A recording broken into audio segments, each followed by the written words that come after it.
ಆ ತಳ ಸಮುದಾಯದ ಅಲ್ಲಿ ಕೂಡ ಒಂದು ಮಡಿವಾಳ ಸಮುದಾಯದ ನೋವನ್ನ ಅಲ್ಲಿ ಹೇಳಕ್ಕೆ ಪ್ರಯತ್ನ ಪಟ್ಟಿದ್ವಿ. ಆ ಜನಗಳಿಗೆ ತಲುಪಿದೆ ಕೂಡ. ಆ ಬೆಂಗಳೂರು ಜನಗಳು ಪ್ರಶ್ನೆ ಮಾಡಿದ್ದಾರೆ ಎಷ್ಟೋ ಜನ, ಹಿಂಗೆಲ್ಲ ಇದ್ದದಕ್ಕೆ ಕಾದಂಬರಿ ಬರ್ತಿದ್ರು, ಹಂಗೆ ಇದ್ದದಕ್ಕೆ ಕಾದಂಬರಿ ಬರೆದ್ರೆ ಹಂಗಾಗಿ ಇದ್ದದಕ್ಕೆ ಇದು ನಾಟಕವಾಗಿ ನಮ್ಮ ಕಣ್ಣಂತ ಬಂದಿದೆ. ಕೊನೆಗೆ ನಮ್ಮ ಚಮ್ಮಣ್ಣ ಸರ್ ಒಂದು ಮಾತು ಹೇಳಿದ್ರು, ಸಾಹಿತ್ಯ ಸಮ್ಮೇಳನದಲ್ಲಿ ಈ ನಾಟಕ ಅಂಕುಶದೊಡ್ಡಿ ನಾಟಕ ನೋಡಿದ್ರು.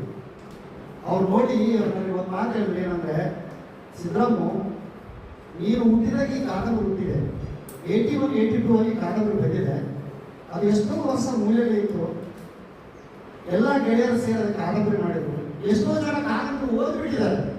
ಆದರೆ ಆ ಕಾದಂಬರಿನ ದೃಶ್ಯವಾಗಿ ಜನಗಳ ಕಣ್ಣು ಮುಂದೆ ತಂದಿಟ್ಟಿದ್ದಲ್ಲ, ನಿನಗೆ ನನ್ನ ಅಭಿನಂದನೆಗಳು. ನನಗೆ ಆವಾಗ ನನ್ನ ಇರುವಿಕೆಗೂ ಅರ್ಥ ಬಂತೇನು, ನನ್ನ ಅಕ್ಷರ ಜ್ಞಾನಕ್ಕೆ ನನ್ನ ಕೆಲವು ಅಕ್ಷರ ಕಲ್ಪನೆ ನನಗೂ ಸಾರ್ಥಕ ಆಯ್ತೇನು. ಇಂಥ